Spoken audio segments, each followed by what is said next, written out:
Welcome மக்களே. இன்றைக்கி நம்ம கள்ளக்குறிச்சியிலேருந்து என்ன பார்க்க போகிறோம் அப்படின்னா, இன்றைக்கி ஃப்ரெண்டுடைய ரிசப்ஷன் கூப்பிட்ருந்தாங்க. ஸோ அதுக்காக நான் போயிருந்தேங்க. Pulao and chicken gravy ready பண்ணி வச்சுருந்தாங்க. அதை தான் நம்ம பார்த்துட்ருக்கோம்.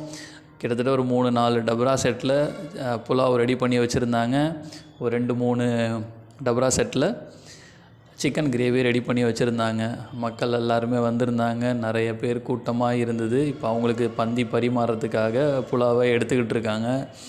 ஸோ புலாவோட சேர்த்து சிக்கன் கிரேவியை சாப்பிட்டோம்னா செம்மையாக இருக்கும். முஸ்லீம் ஃபங்க்ஷன்ஸில் ரிசப்ஷன் கல்யாணத்துக்கு முன்னாடி இது மக்களுக்காக வரக்கூடிய ஒவ்வொரு மக்களுக்காகவும் ஃபேமிலி மெம்பர்ஸ், ஃப்ரெண்ட்ஸ் அப்படின்னு சொல்லிட்டு ரிசப்ஷன் முன்னாடியே வச்சுருவாங்க. அவங்களுக்காக இதை ரெடி பண்ணி pulao, dalcha and chicken gravy போடுவாங்க.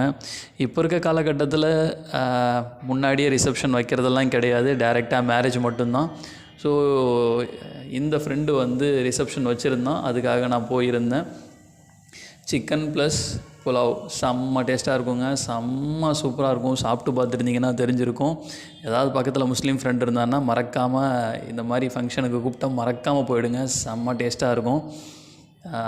சும்மா சொல்லக்கூடாது. இப்போ ஒவ்வொருத்தவங்களுக்கும் சிக்கன் எடுத்து எடுத்து வச்சுக்கிட்டு இருக்காங்க. இப்போ அதை தான் நம்ம பார்த்துக்கிட்டு இருக்கோம். ஒரு ஆளுக்கு ஒரு சிக்கன்ற கணக்கில் எடுத்து வைப்பாங்க.